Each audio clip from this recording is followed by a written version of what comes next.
बहुत बहुत धन्यवाद आदरणीय मुख्यमंत्री जी। मैं अब जिनको हम सुनने के लिए सुबह से प्रतीक्षा कर रहे हैं, आदरणीय भारत के गृह मंत्री और सहकारिता मंत्री श्री अमित शाह जी को आमंत्रित करता हूं कि वो यहाँ पधार कर हमारा मार्गदर्शन करें।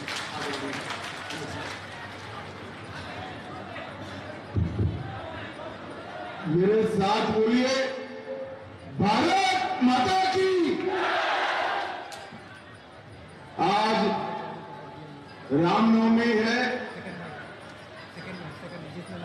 गत साल ही रामलल्ला अपने भव्य मंदिर में विराजे हैं।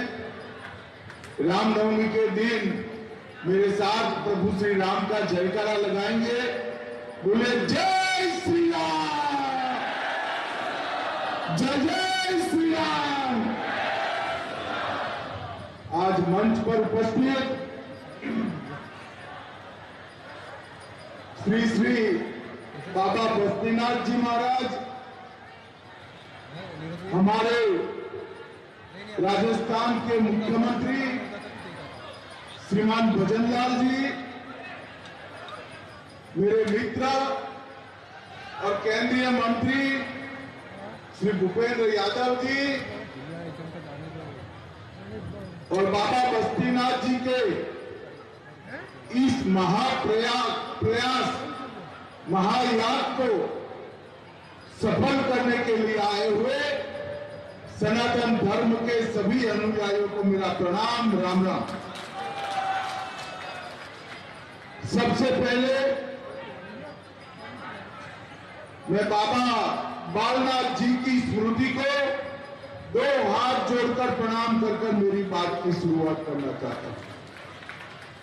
और ये जो महान प्रयास बाबा बस्तीनाथ जी ने यहां किया है, यज्ञ के माध्यम से लगातार 1 साल तक समाज के हर वर्ग को, सनातन धर्म में मानने वाले हर जाति को जोड़कर इस सनातन का महायाग जो किया है, मैं बाबा बस्तीनाथ जी को भी प्रणाम कर सबकी ओर से बहुत बहुत धन्यवाद करना चाहता हूं। आज चैत्र नवरात्रि भी चल रही है। आज नवमी है। मां सिद्धदात्री के पूजा के दिन ही बाबा बस्तीनाथ जी ने हम तीनों को प्रसादी के रूप में श्री यंत्र दिया है। इसलिए भी मैं बाबा बस्तीनाथ को बहुत बहुत प्रणाम कर धन्यवाद करता हूं।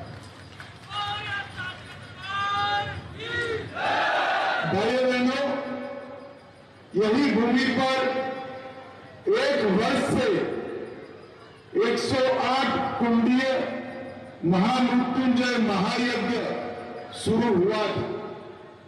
आज इसका समापन होने जा रहा है।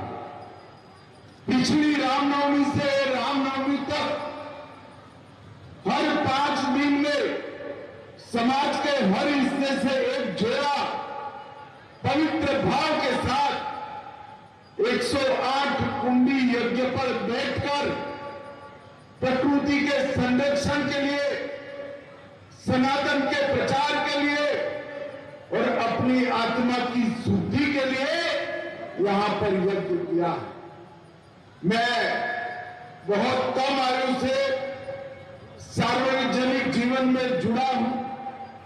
कई सारे धार्मिक कार्यक्रमों में भी गया हूं, परंतु इस प्रकार का समाज को जोड़ने वाला व्यक्तियों इस देश में प्रादुर्भाव, बाबा बालनाथ जी भी ऐसे महायोगी थे जिन्होंने इसी भूमि पर जन्म लेकर देश और विदेश में 84 धुनों की स्थापना कर अपने पूरे जीवन को धर्ममय बनाने का काम।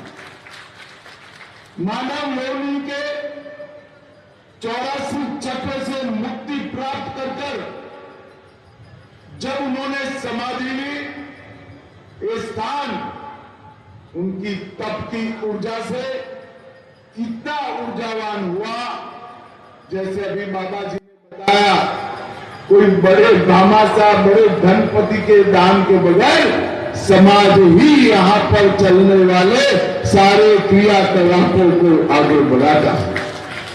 यहाँ पर कई जीवन, इनके हताश मन को आशा मिली है, निराश लोगों को चेतना मिली है, बेसहारा को धर्म का सहारा मिला है और बेजुबान जीवों पर दया कर कई के जीवन आगे बढ़ाए हैं।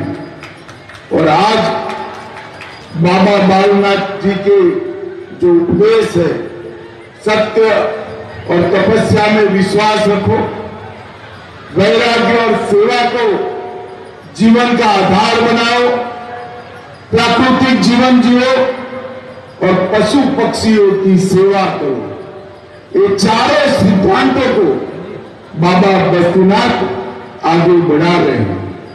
और बाबा बस्तीनाथ जी ने भी अपने गुरु की तरह ही लोक धर्म, लोक कल्याण, सनातन धर्म, पर्यावरण संरक्षण और सामाजिक समरसता, इसके लिए अनेक प्रकार के प्रकल्प हाथ में लिए और उसको आगे बढ़ाने का काम किया है। भाइयों बहनों, मैं आज यहाँ आया हूं तब नाथ संप्रदाय के बारे में भी बात करना।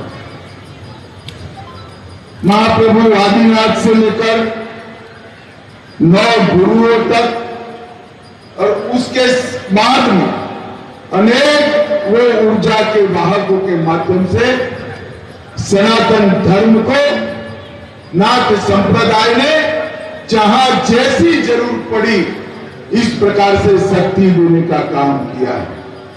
पृथ्वी, पानी, अग्नि, आकाश और वायु, ये सभी तत्वों को मिलाकर आत्मज्ञान प्राप्त करने का माध्यम नाथ संप्रदाय में धुनी को माना गया। और बाबा बालनाथ जी ने प्रगटाई हुई ये 84 धुनी समाज के अनेक लोगों के जीवन में ऊर्जा भर रही है। आज मैं यहाँ कोई भाषण करने नहीं आया था, बाबा बस्तीनाथ जी के आशीर्वाद लेने के लिए, उनको सुनने के लिए और बालनाथ जी की समाधि पर वहां से ऊर्जा प्राप्त करने के लिए आया था। भूपेंद्र जी का बड़ा आग्रह था कि आप एक बार जरूर आइए और आज मैं भूपेंद्र जी को भी धन्यवाद करना चाहता हूं कि आपके आग्रह के कारण इस स्थान के दर्शन करने का सौभाग्य मुझे मिला। हम सभी फिर से एक बार सनातन धर्म की जय का जयकारा लगाइए, मेरे साथ बोलिए सनातन धर्म की, बाबा बालनाथ जी की, बाबा बस्तीनाथ जी की। आप सभी का बहुत बहुत धन्यवाद। हाँ, आप वहीं पे